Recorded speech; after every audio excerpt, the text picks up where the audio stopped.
peace to everyone, and I haven't done this in a while, meaning a solo lecture. And there are a lot more things that, as you know, we deal with besides just talking law and common law and constitutionality of things. And, but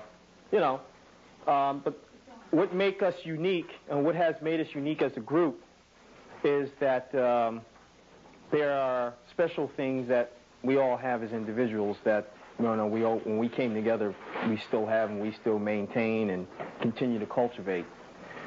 Before I get into talking about grid lines and points of references, chakra centers on the planet, these are real things that I'm talking about. They're in real places, okay? And they do have an effect on you whether you acknowledge them or not. I'm going to start basically just trying to, I guess, point to things that are at home base or close to you that you have always been aware that's been going on. Anything from lying new pipes in the street to telecommunication companies such as 9X or whatever area you may be in, Jersey Bell, Bell Atlantic, whatever they refer to themselves as. You notice that there's a certain way that when they lay cable, there's a reason why they lay cable a certain way. And anytime you lie cable down in the street or up above or what have you, you create what is called a grid. That's an artificial grid, okay? Now, you may not be aware of the purposes for why someone would want to create an artificial grid. And in addition to creating an artificial grid, there are certain things that if they wish you to be part of the control factor, meaning that you're at the other end of it, they have to do certain things to you in order to make it possible, whereas that you're under their control electromagnetically, psychologically, the whole bit, sociologically, however they can get it, medically, all right? There are certain things that they have to do to you to start preparing you beforehand. But the things that they are doing out here now, excuse me, make sure my nose is okay. It's still there? Oh, okay, good. Yeah, yes, please. I got it right here. These are the soft ones, huh? Oh, that's good. I just need. Yeah. I mean, I'd use sandpaper only if I have to.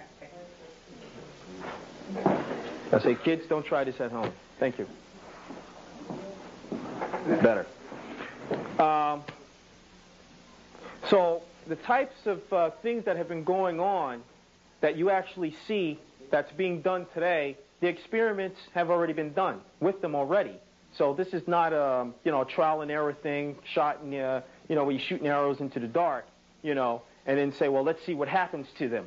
Let's lay it out this way, lay out the fiber this way.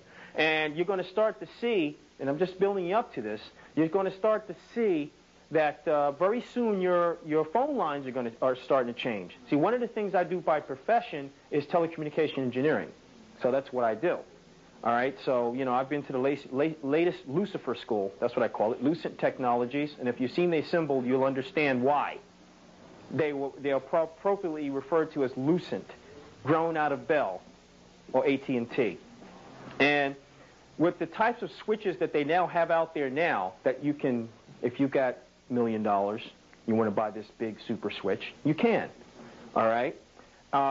And the control of your phone calls and a host of other things. I'm not going to get too deep into that because that's not what I'm here to talk about today. But the point is what this thing is capable of doing. Type of voicemail systems and, not to mention the coming together of other financial institutions, because that's the kind of institution that I work at, is a financial institution. So that's all I see day in and day out is new circuits coming in. A company, a little financial consulting firm as far away as Puerto Rico, Southeast Asia, will purchase a circuit, and we'll get a duplicate type circuit on this side in my room, and I have to install it so that it can utilize the front-end processor. But every time you connect something, what are you doing? You're bringing something online, okay? That's another line that's gone active. And once that line goes active, in telecommunication, where we just simply say the carrier is up. We've got carrier detect on it. And going any place that you wish, if you have certain types of... is it working good? Can you hear me? I hear noise. Go ahead. With certain types of test equipment, if you were to test them out, you would actually see what I'm talking about. I mean, this stuff is right here in front of us every day. But your phones, your own individual phones in your homes are about to change. Because what happens is they need to be able to send certain types of messages to you that presently... Yeah, right? I got to stop that. You got it. Next, I'm going to wish for a truck with lots of gold and silver to show up. Let's see if it happens. If it does, that's it. Forget the lecture. I'm rich. I'm out of here. No, just kidding. Yeah, somebody said, So what I was saying was, your type of phone systems, like the present phones that you have in your house now, referred to as standard POTS lines. They're analog. There's problems with them. So what they're going to do is they're going to upgrade it to something referred to as ISDN, Integrated Digital Service Network.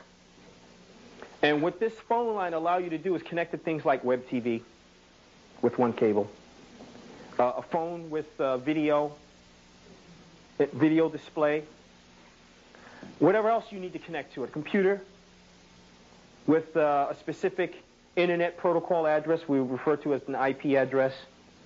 All right, and it's a lot cleaner because it's all digital.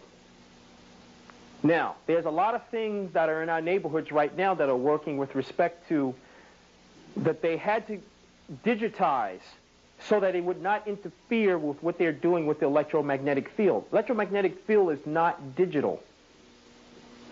Okay, it's not a digital field. It's a very basic field. It's something that exists in nature itself. That's not digital. It is an energy. It's a force.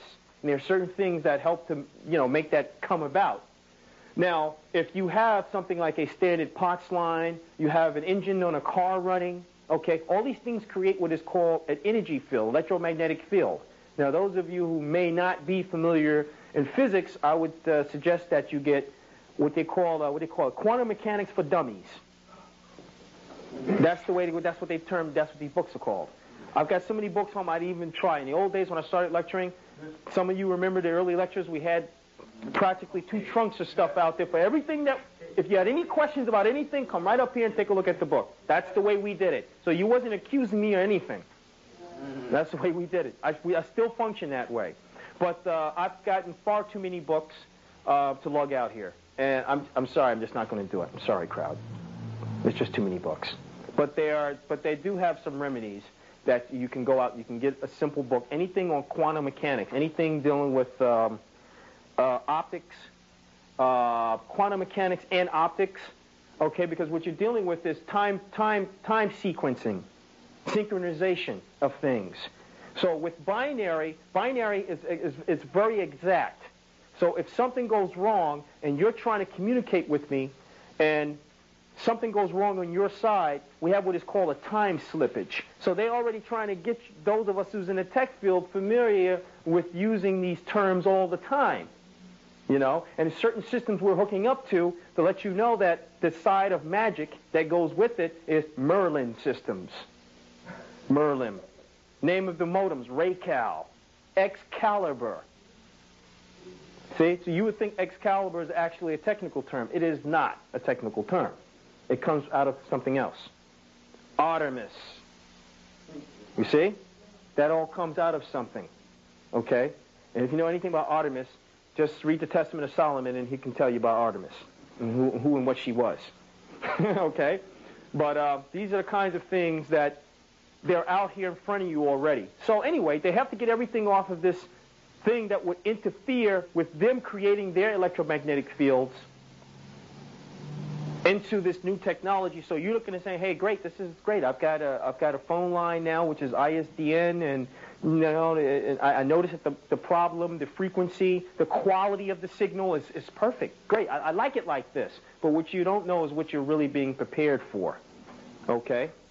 And then you go out and you take these, and these stuff would help to lower down your body's own biostatic or electromagnetic field, which makes you more susceptible to electromagnetic control. See, because when you're talking about electromagnetism, what are you talking about? When you're talking about portals and grids, what are we really talking about here? You're talking about energy in a nutshell. Okay? You're talking about a particular kind of energy. All right? And one of the things, see, there's on grid lines, there are some do's and some don'ts. You see, they sold us this line, this package, that to justify the Cold War effort with building up nuclear stockpiles to say, if they launch on us, we'll launch on them.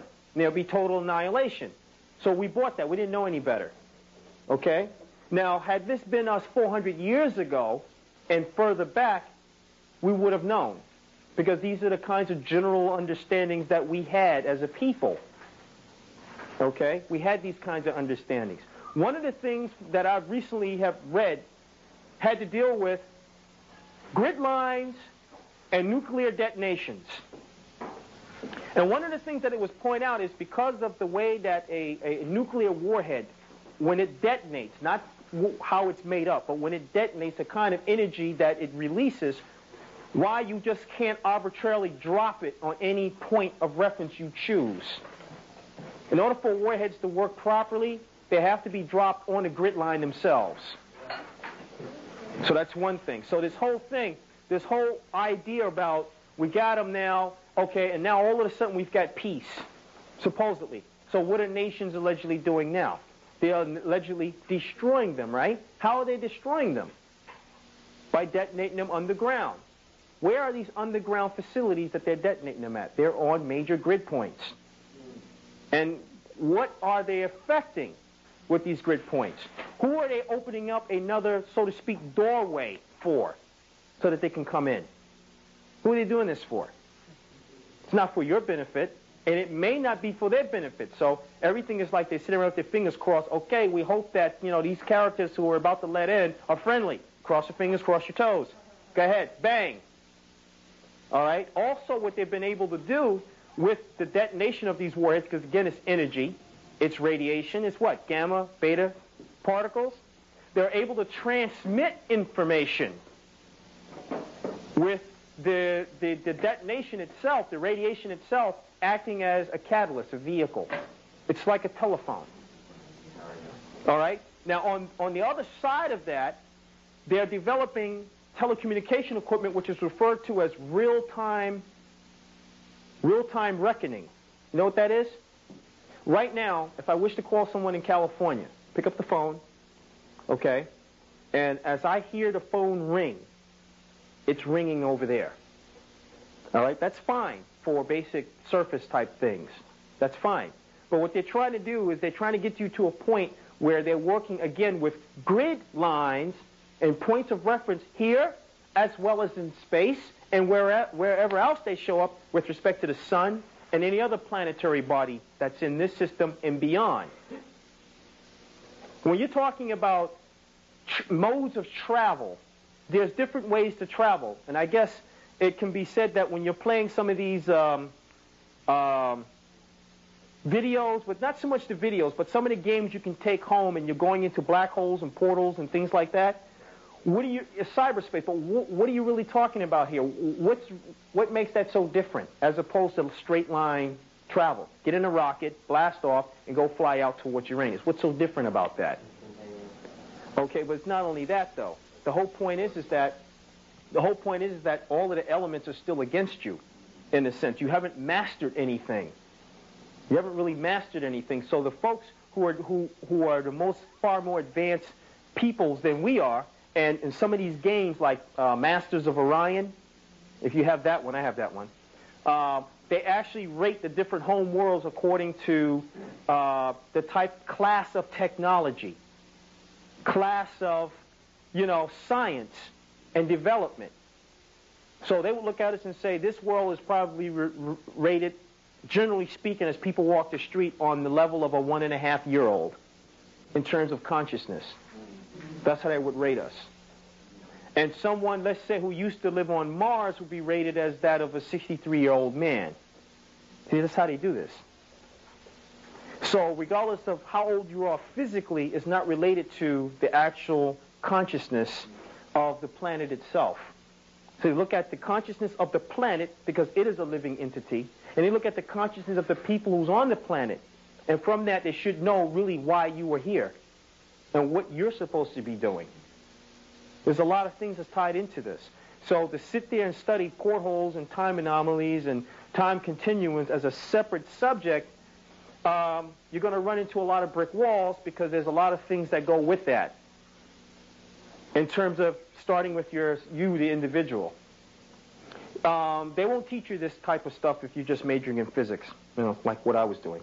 They won't do that. They're not going to just sit down and say, well, listen, all of this stuff really has something to do with you, and if you start to feel that I'm giving you something bogus, your spirit's going to let you know that this equation is a phony. He's just wasting my time. So you may sit there and feel like something's wrong here. I can't put my hands on it yet. I'm not mathematically astute enough to catch the trick. All right? But this is what they're doing. So what they do is they send you to the prep room, the prep grounds. That's your local colleges, and they're telling you all this stuff, and Newtonian mechanics and all this, and they can't even explain what they call it vorticular circular motion. They can't even explain that because there's nothing in Newtonian mechanics that can even deal with it. Or at least they're not telling us about it. But we used to understand that, how planets are made and created and put together, and the Elohim and all of them, and who and what they really are. Okay? So, again, I told you I would be dealing a little bit with some of those scriptural books because I do deal with them in the languages that they were in. And it does correlate with many of the indigenous people around the rest of the world, including quote-unquote Native Americans. So I get a lot of learning and teaching from the Native American side. Mostly, I'm always in touch with the Choctaw elders, and there's other elders that I deal with, Seminole, my people, Cherokee, those who will talk to you. And they will not talk to you if you're just a knucklehead. They will not say anything to you because they scope everybody out. They scope you. So what? You're a Cherokee. So? If you're a knucklehead, they're not going to say anything to you. You just walk in, they can let you have whatever idea you want to have about who and what you think you are as a people and what your role in the earth is. But what I wanted to say also was, getting back to what they call this dead reckoning type of communication system is going to work off of grids. So that means that if you're somewhere on the far reaches of the universe, out near Uranus, and you pick up a phone, just using a simple description, and you dial the number to this store, as he hears it ring out there near Uranus, the phone should be ringing in here. So what do they call that in Star Trek? What are those things referred to as that help control that? Beacons.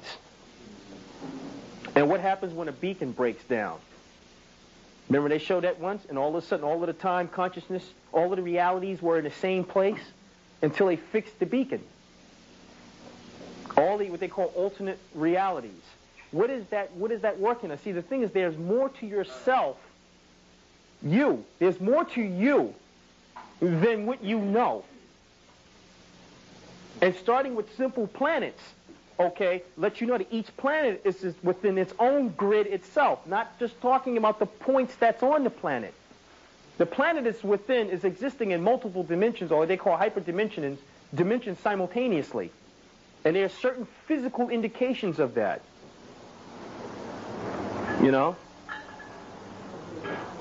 That way. Hmm? Look out that way. Oh, okay. So I'm looking over this way? Right here. I want a new camera over there. No, just kidding. So anyway, as I was saying that, there's a lot of newer technologies that basically, in a nutshell, they're trying to harness the use of this. And as I was making my last point about the planet itself existing in multiple dimensions, they said that, once they get past what's it called 26 dimensions, mathematically calculating the dimensions that they're dealing with on this earth itself, that it's unreadable. It's all numbers. They know it means something, but, it's like, I'm sorry, we're only limited to mathematically the computer technology that they're using to help do the calculations and all. It's mathematically, it's unreadable, So they're working with what they can now. And what does that mean for us as quote-unquote living beings?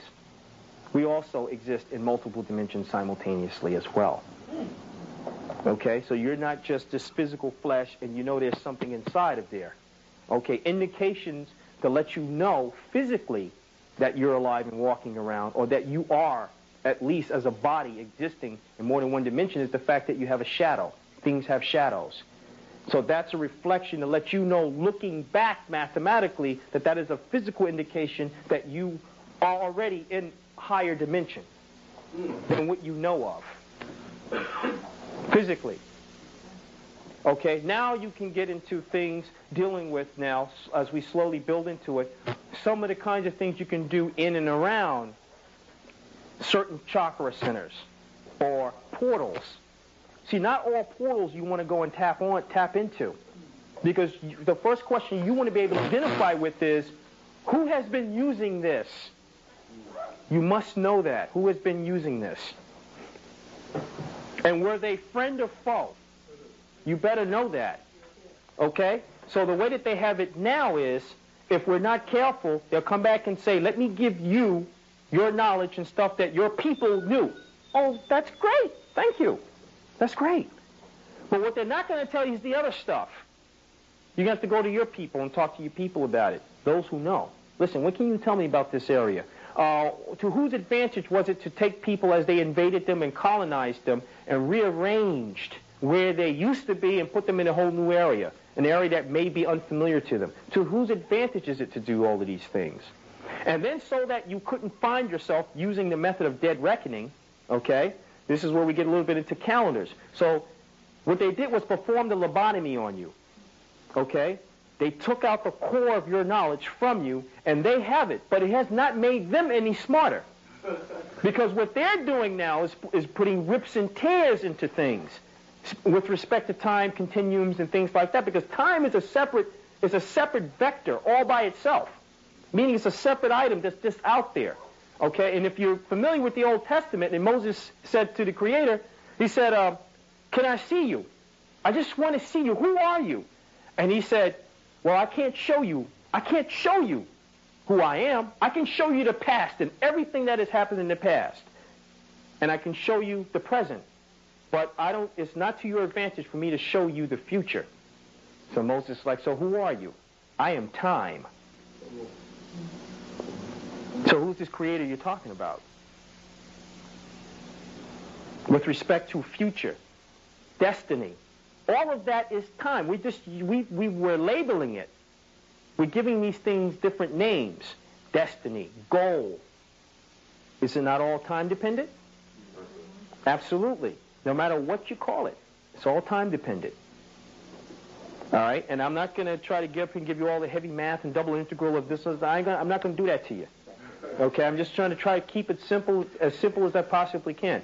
So one of the things that I learned was, when you encounter one of these portals, all right, you better know who has been using this. All right, because you don't want to go and start tapping into energy where you're talking about one of the first things you start doing is quote unquote purifying it.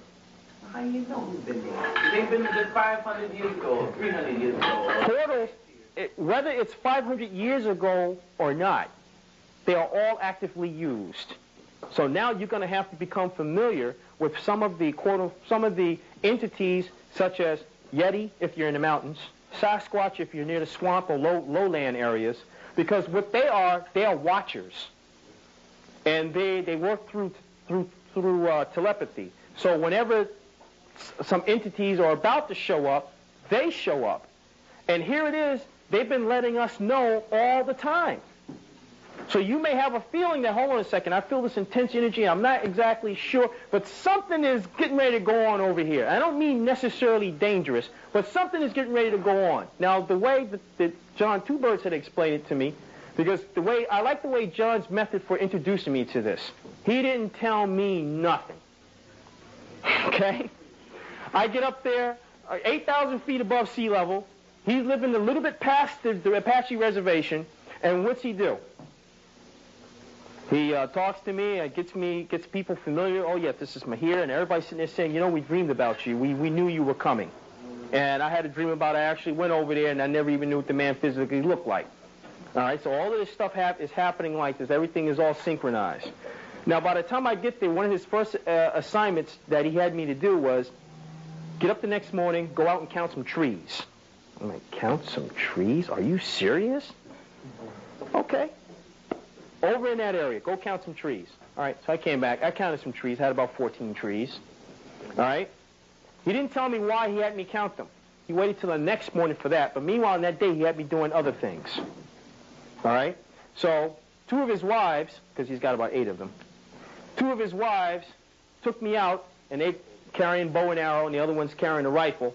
Takes me out a little bit outside of the 30 acres of the land, and he says, you know, carry enough water. We're going on a hike. We're going to show you. We have something to show you today. You know. I said, okay. They didn't say what it was. As we're walking, she stops, and I see the way that the ground looks, the rocks formation in the whole bit. You know, so I'm looking, I'm saying, there's some energy here. I didn't say anything to them, but I could pick up there's some energy here on this site, this area, right? So then she tells me to stop. I stop where I am, and she's searching around on the ground. So I'm curious now, what is she looking for? So that she finds tracks, and then she calls me. She says, come here. I want you to take a look at something, right? And then so now she's here. The other woman is over here. I looked down at it, and my alarms went off. You know, footprint about like this. Had like 3 toes here and a point in the back. I was freaking. That's it. But it woke me up to such an extent that I actually felt the energy of my own self pushed completely out of the forest. And I said to her, there's one still here. Where? Over there. Without even looking. I could feel the presence of one was still there. Watching us. What was it? It's one of the entities that is referred to as a bad entity. Or some people refer to them as reptoids. Okay? And the heights and how they stand. I mean, look, the evidence was already there when they showed me the horses that they have there that has these claw marks on them where these animals come down and they devour animals, period. Okay? And being that it's in the mountain, if you run into one of these entities, the reptilian entities, you will see them as they are because there's no cloaking instrumentation up there as it is here in New York City. See, you have young children, African American children, girls and boys, who are drawing pictures of them walking. They see them walking by the park. They're seeing them, 6 arms, 10 eyes, and they're drawing them as they are, blue in color. Okay? But you don't see it. Why? Maybe too many immunizations has got you. Okay? Your whole grid system is remapped. Forget it. Remapped. And when they remap you recalibrate it. That's the word. They've recalibrated you, and then it can drop another electromagnetic consciousness grid right on top of you. And they do it from the sky, from the satellites. Okay? And they have names for that. But that's a whole nother ball of wax. But I want to get to the very basic about feeling your way around things. So I see this one footprint, and this huge. It's the largest footprint. We've read about it in books. Matrix has talked about it, but it's not the same thing until you actually go out there and see it yourself. And I never thought I would be affected that way. Never. Okay? So, after I calmed down, and I made her aware that there's one out there. Because when I looked at the footprint, all alarms went off saying bad, enemy, no good. Okay? And my alarms just went off. I just went crazy for a moment. And she says some people who they brought up there, they really thought they can handle it. Okay? So instead of lecturing to them like they used to and try to prepare them for it, they just, they used to do that. And then take them out there. They said people still lost their minds. Some people actually, in their estimation, went crazy behind that. So I'm seeing this and I'm calming down. As a matter of fact, I was so alarmed that my wife was waiting for me to call back home in New York because when I got alarmed, she said the babies was crying. And she thought something happened to me while I was in, that's what I said, I felt my field pushed completely out of the mountains in New Mexico, and it was like, without thinking that my daughters picked up on it. Both of them. I had no idea that they picked up on it. But they picked up on it. I felt it. It was like a ring. It was like I was in a casing, and now the casing was broken. I just shattered through the casing, and now I can adjust my field as I need. So I may have been in there a vacuum of some sort and didn't realize all these years that I was, and it took that to happen. So you have to be tuned Or is it... Well, no, certain things, see, first of all, certain things with respect to picking up on things is supposed to be natural. But what has happened is there's some things that has happened to us that we are not yet aware of. We still haven't put the pieces together. So there's things that I'm finding out about myself that I may not even been aware of before. I may sit down and read a book and say, yeah, this is right. This should be natural. We all had the ability to do this. Now the question is, once you start shattering through all, let me tell you something. My thoughts were so concentrated that I could feel animals. I mean, as a result of my field being pushed out that far, and I did call the wife, and she said, oh, I'm glad, because the babies was crying. I said, what time did this happen? So New Mexico is about, I think it's an hour, or it's 2 hours. They're 2 hours behind. They're 2 hours behind. So she told me the time. I looked at my watch and I said, yeah, that's about the time that I was in the fort. She said, yeah. She said she could almost see what I picked up. My wife told me that. She could almost see, like in a flash vision, of what I picked up, but I can only feel it and I couldn't see it. And I said, it's out there and it's up in the tree over there. That's all I can tell you. I knew how far it was, where it was exactly, but I couldn't see it. And this is in daytime. I could not see it. And then I could feel the energy off of the area that she told me was a portal that they use. And she said to let you know how to, first of all, you need to be able to identify how you walked up on a portal. See, the city is a lot harder because of the concrete around, but they're here. Yeah, okay. And concrete is very conducive for that because it provides a hard surface for them. Okay? But out in the woods, they need stones. They need an area that you may look at it and say, well, I see soil here, but the density of the soil, which is helping it, is the shale or the rocks that's beneath it that gives it stability. Because if they teleport, they might just keep going. So they need to touch a surface, something that has a different density than they do. So the point of where you talk about teleporting to, the density has to be different than yours. It cannot be the same as yours. Else you'll do what? With the Philadelphia experiment. When they did that, they teleported those guys. That's what the electromagnetic thing was. It was an experiment in teleportation. That they changed their density and the density of the ship that they was on to where it was the same. Molecular structure. And then when those guys came back, those guys was naturally what? Fused into the metal and the rubber and the clothing and everything else was in the toothbrush, the toothpaste. Everything was the same. And you can't have everything the same. You cannot do that, but they did that.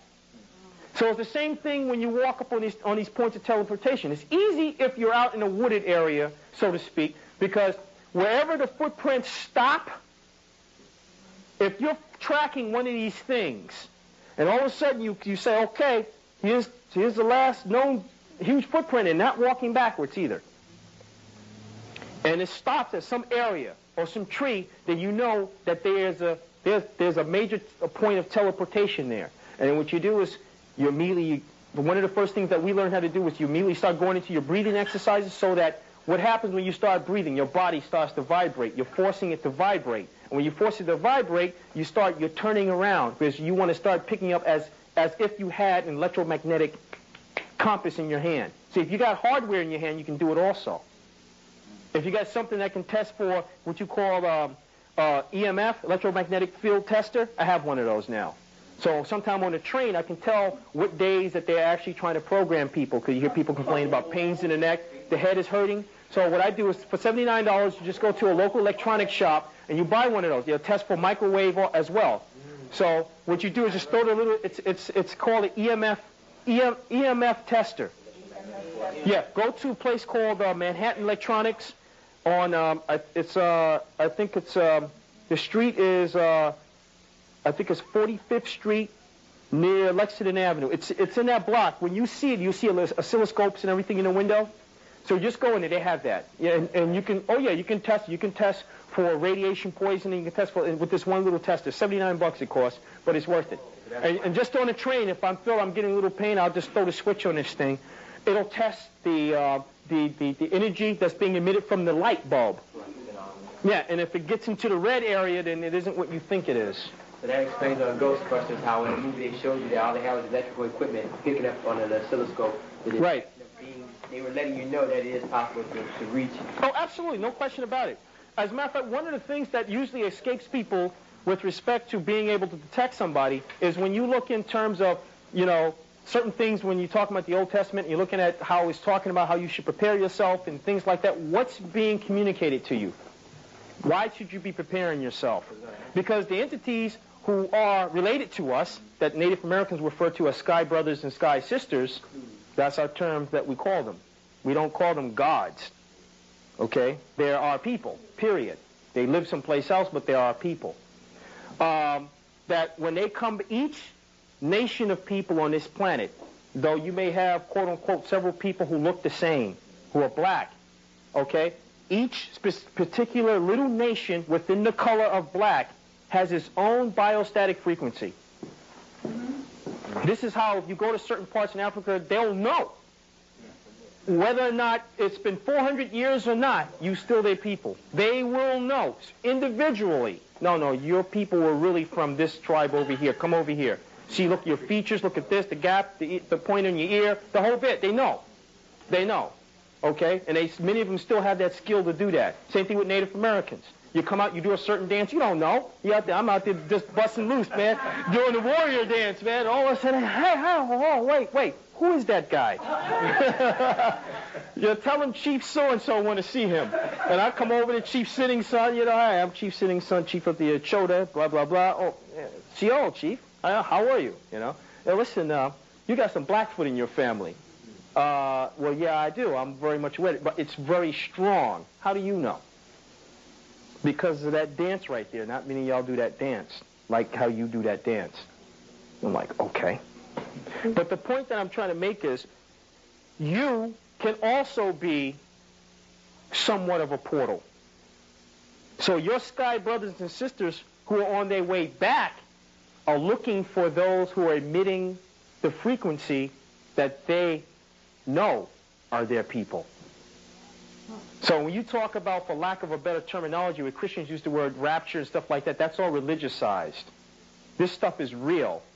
It has always been, from day one, since we've been here. Different peoples who are here, regardless of their color, have come in from different home worlds. Through what? Portals. Okay? One minute you're going to say, well, there weren't really any record of Europeans here on the surface of the earth. Then all of a sudden we got them, and we still can't explain where did they come from. See what I'm saying? How come you can't explain where they came from if you're saying they're raping the earth, and it's obvious that they don't care about this place? They're raping, they're getting everything that they need. The question is, who are they raping it for? Who do they serve? Okay? So be very careful about using common terms. We all serve the same God. Oh, really? Well, the God of my people is the one who we call this, and this, and this, and this is what he did for us, and we have records to prove it. What about you? Now, what did you say about your God again? Well, no, it's not the same God. Okay, so as I would usually ask them, this is me dealing with Europeans, sometime at my job, and we have some boys, and when they're witches, and they know about this stuff, especially portals and chakra centers. As a matter of fact, they flock to Montauk Point, Long Island, because of the underground pyramid that is there, which is about the size of the pyramid in Egypt. It's an underground pyramid. And all of the 20-foot high pyramids that they told us, let me back up, all of the 20-foot high points that existed on Long Island between World War I and World War II, where the Army Corps of Engineers knocked it down, what were those? The answer is, if you're familiar with the Old Testament, you should know exactly what it is. They're altars. And you build them, especially the specific dimensions of them is they look like a pyramid. You started with so many stones at the bottom, the thickness of the stone. It tells you exactly in the Old Testament how to build one, period. Better? I don't like looking at myself in the camera, man.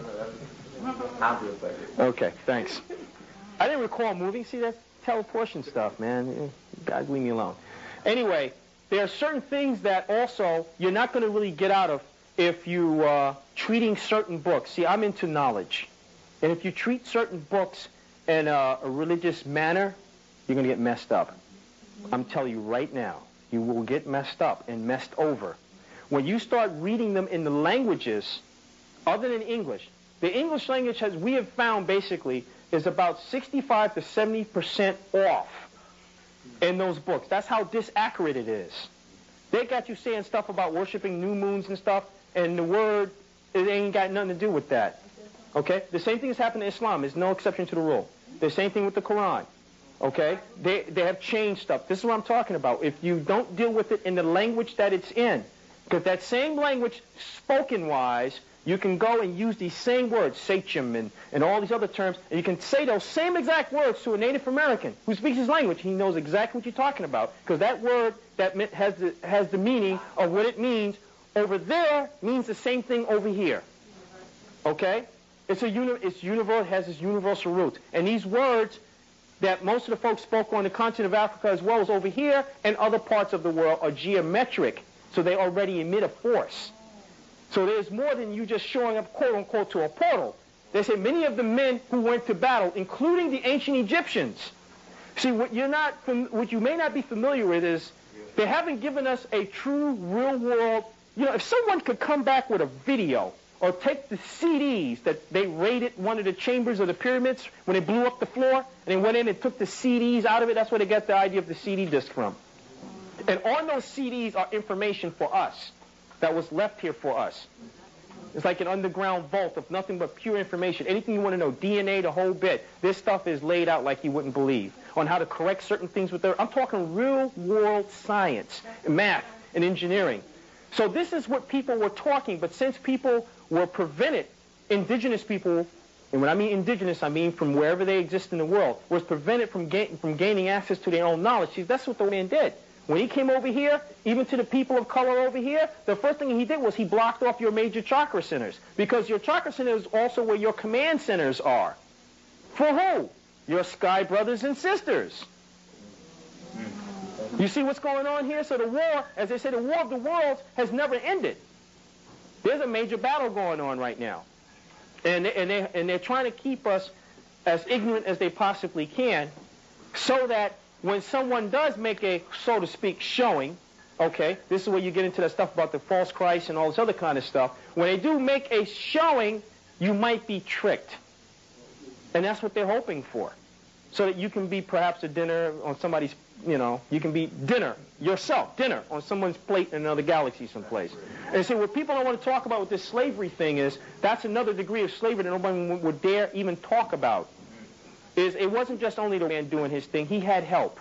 And I don't mean help by local villagers. I'm talking about going and being sold as a slave into another system somewhere to drain you of your contents.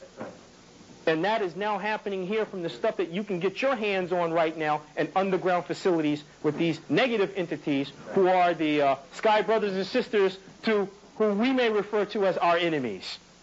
And they say women who are extremely pregnant, meaning that this interbreeding thing with this mixing of the DNA and all this other kind of stuff. Why? They want this planet for themselves.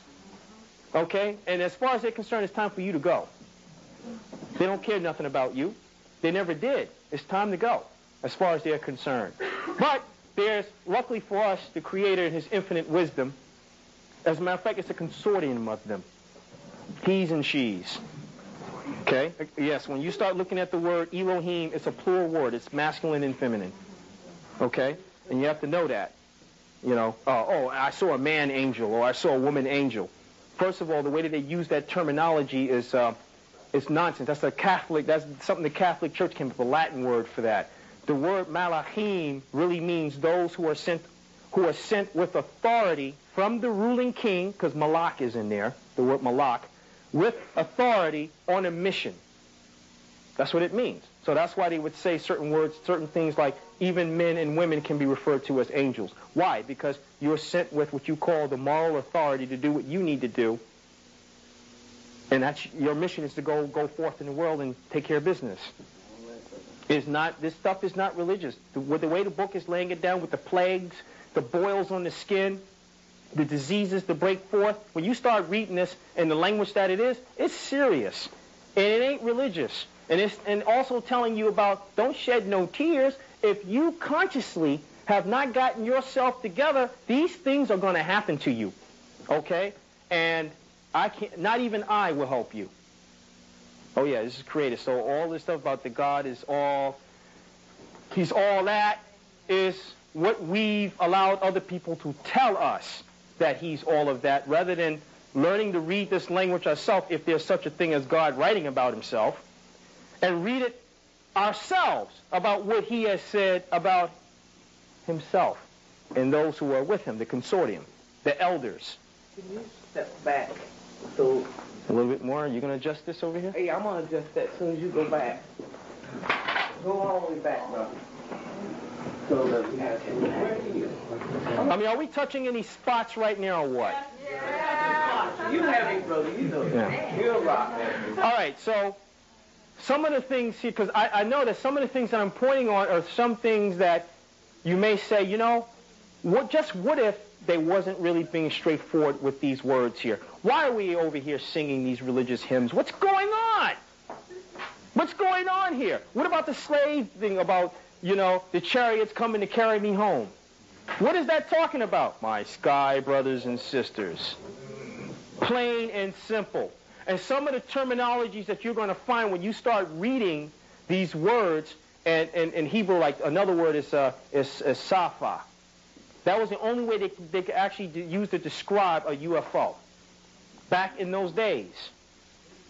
All right? There was no technological term that they can use. And proof that they exist, I don't even need to get into that, because we all know that, yes, there's other intelligent life forms out there, and some are our friends and some are not. Well, how do you know who's friend is not? By vibration. You'll know that. Exactly. And I usually have said this, you know, because I usually associate with my, you know, affiliate with people who look melanin-wise more so than I do with people who don't. And the whole point is, even folks who look quote-unquote Native American, we pick up on it right away. Hey, man, this person's got the spirit of a serpent. And they don't have to say anything to us. And then, hey, listen, I think I should do some pipe. You know? And let's bring the right energy and force into this place. And this is what we do. This is what certain ceremonies are about. Certain ceremonies, well, we don't do anymore because the environment in that we're in, it's not set up, is not conducive for it. All right, but there are certain things that we still can do. Now, when you're at some of these chakra centers, okay, or these portals, it's not always easy to pick up if it's used for a bad purpose or good purpose. You're not going to always pick up on it. And you have to be able to pick up between one that has been used as a natural point as far as a portal and an artificial one. You have to be able to pick up on that. And with artificial ones, obviously you should be able to distinguish between what is the difference between an artificial portal and one that is made, regardless of who made it. With anything artificial usually has some fallout, some residual, something left behind that can either be good for you or bad for you. It's the same thing with certain UFOs that will actually land and touch the ground. Some of the energies and things that they will leave behind might not be good for you. You can make your own portal, though. Is that what you're talking about, this artificial? No. When I'm talking about, I'm not talking about that. That's interdimensional, hyperdimensional. I'm talking about something as basic as walking the street. Okay. And you come across and you say, there's an energy around here. What is this? You know, what's going on here? So the thing that you would need to, if you can get information on the areas that you're in, is to find out, well, one, is this a natural portal, meaning it's just been here for like ages? It's always been here, okay? Or is it an artificial one? Because you might think it's artificial if, for example, you've been walking this street all this time and you've never picked up on an energy shift. And you know that you probably have experienced energy shifts. Let's go back 3 years, I guess. 4 years, maybe. It's a hot summer. You're walking down the street and all of a sudden you swear the ground moved because you felt a shift, but not enough where you would fall down. Okay? You felt like an energy that shot right up through your head, and all of a sudden something is partially separating. You feel consciousness and something else, but not to the point where you're going to pass out. So what's going on? Okay? Not only does the Earth have portals, but the Earth itself is within the range of a major portal, which is out in space. There's a lot of things going on. Everything is interrelated. So now when you start looking again at some of these other books and you're talking about those who quote-unquote serve the Creator and how they travel and the speeds in which they can travel is beyond grease lightning. Why? Because they're utilizing what's out there. There's no hocus pocus to it. In basic physics or mechanics, they will tell you that if you have the capabilities to warp space, meaning you have control on time, if you can warp space, meaning fold it over as many times as you need, you can actually do what they call hop from one point to another point without much effort. You can do that. So, what are they showing you in Star Trek? Warp factor 9. So when he says we are approaching warp 9, what has he told you? We've folded space over 9 times. That's what he's told you. Now, folding space over 9 times has nothing to do with the speed. You still need something that while you're folding over this time continuum, okay, you still need something that you can use to give you some kick. So theoretically speaking, you can, if your car has the ability to fold time over 9 times, you can fold time over 9 times and still be traveling at 50 miles an hour. Of course, you're going to get to your destination extremely fast, folding it over 9 times. But the way that this man wants to do it now is he wants to move beyond the speed of light and then be able to fold time over 9 times. That's what he wants. He wants to travel at, quote-unquote, the speed of angels. Because it says that when they travel so many trillions of miles per second. Wow. And they use the technology to do this. And many of the books they removed from the Old Testament goes hot and heavy into that. You find out that the one that you're calling God has a crew. Yes. They have a head angel who's referred to as the Prince of Wheels. Yes. He has a mechanic fleet under him. Yes. What's their job? Make sure that the ships are well maintained. And what kinds of ships that they have at their disposal if they should get in a dogfight. Yeah, that they can hop in. Forget the toolboxes. Sit that aside. Let's go on these battle cruises here. And let's get busy. Okay? He has an army. So all this stuff that some folks have been perhaps singing about in the Christian church, you find out that talking about the angels are floating from the sky and all that. God's version of paratroopers. Real. Looking like men. Fighting. Where's the religion in it? There isn't any religion in it. This is why one of the things is we'll come back and we're going to get jumped on so bad, even by his own forces, for being dummies. He says for not using reasoning. There is no excuse for this. He didn't send this. What we're doing now. No excuse for it. None. And he says he will not have any pity on us. And don't we even bother shedding a tear. Just stand still and take it. He's going to drop the axe on you. That's what he said. He said, when I hit you, I'm going to hit you with everything in one punch. And you're going to know who I was, and you will be sorry that you didn't do what you're supposed to do. Period. And that's coming straight out of the Hebrew, back into the English. Not the way the English has been telling it. Okay? And as some folks would say, oh, well, we found the Bible to be racist and prejudiced. Yeah? Well, if you read it in the language that it is, no, it's not. Because what is the first nation that's going to be given its due recognition after all this smoke clears? Ethiopia. And then another nation, and then, quote-unquote, the Israelites shall be third. It will be the Ethiopians, the Egyptians, the authentic Egyptians. We know who we're talking about, right? And then, quote-unquote, the Israelites. They will be third.